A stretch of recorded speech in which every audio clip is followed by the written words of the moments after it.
Whenever I see people critique the Watermelon Stevens on being the least interested in the entire series, where they only appear in 3 episodes, I'm gonna be really honest with you that whenever I think about the Watermelon Stevens, I was mostly on board with it, but considering that this is also my second rewatch when it comes to binge watching these episodes again, I really feel like that the Watermelon Stevens are mostly mistreated and mainly overlooked. They may appear in 3 episodes, but at the same time, they're not that bad. The episode begins while Steven and Greg are doing an seed spitting contest after eating watermelon, and after Steven did the hurricane spin spit, this leads to the morning where multiple Steven watermelon Stevens became a thing that Steven ends up using to sell them for about $5. Unfortunately, when Onion stole the watermelon stealing that wasn't for sale, it came to life, which also leads to Steven knowing or learning that the other watermelon Stevens that he sold also came to life. Since we've learned that in indirect kiss, well, Steven's saliva is what causes Connie's eye vision to be better, all the while it leads to Watermelon Stevens coming to life, I have to admit, not remembering this episode gave me a good understanding after rewatching this episode.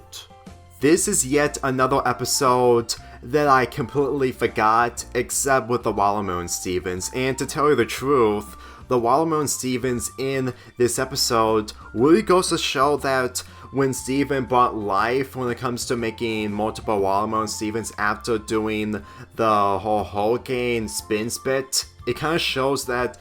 it really makes Steven's spit really a natural ability when it comes to how he works with it in the movie, where he's just trying to make the whole Beach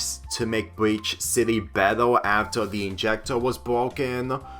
and the fact that this also leads to the Watermelon Stevens enjoying the new life in the island that Steven, Sadie, and Lars were at that I talked about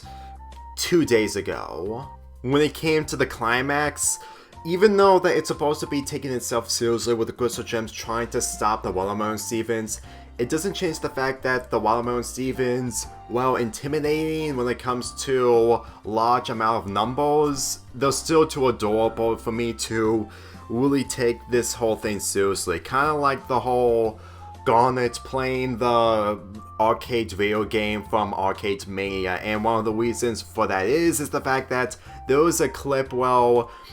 Amethyst doesn't want to be buried in sand, and then one of the Watermelon Stevens have flowers, and Amethyst said that those flowers are lovely.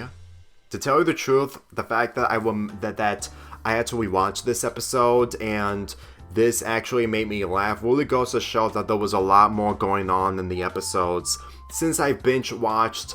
all the episodes way quickly in the span of 2 months or more, but I know it's 2 months when I binge watched this show back in 2020.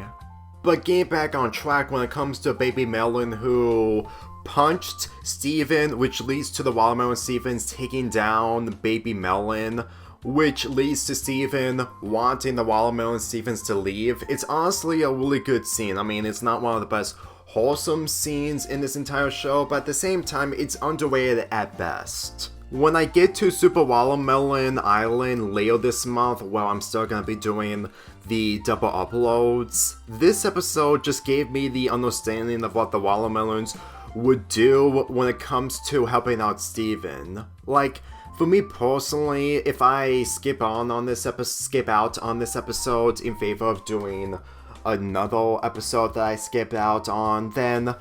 I really miss something. Because for me personally, this episode, while not one of my favorites from Season 1 or Season 1B, it's still really entertaining. And to tell you the truth, if there's one thing that I've learned when it comes to the Watermelon Stevens in this, is that Steven has the ability to take control of one of the Watermelon Stevens. Believe me when I say this, if I didn't have that idea to begin with, to the point where Steven needed to hide due to the Crystal Gems' orders for them to take down the Watermelons, which leads to Steven forcing all the Watermelon Stevens to leave, then believe me when I say this,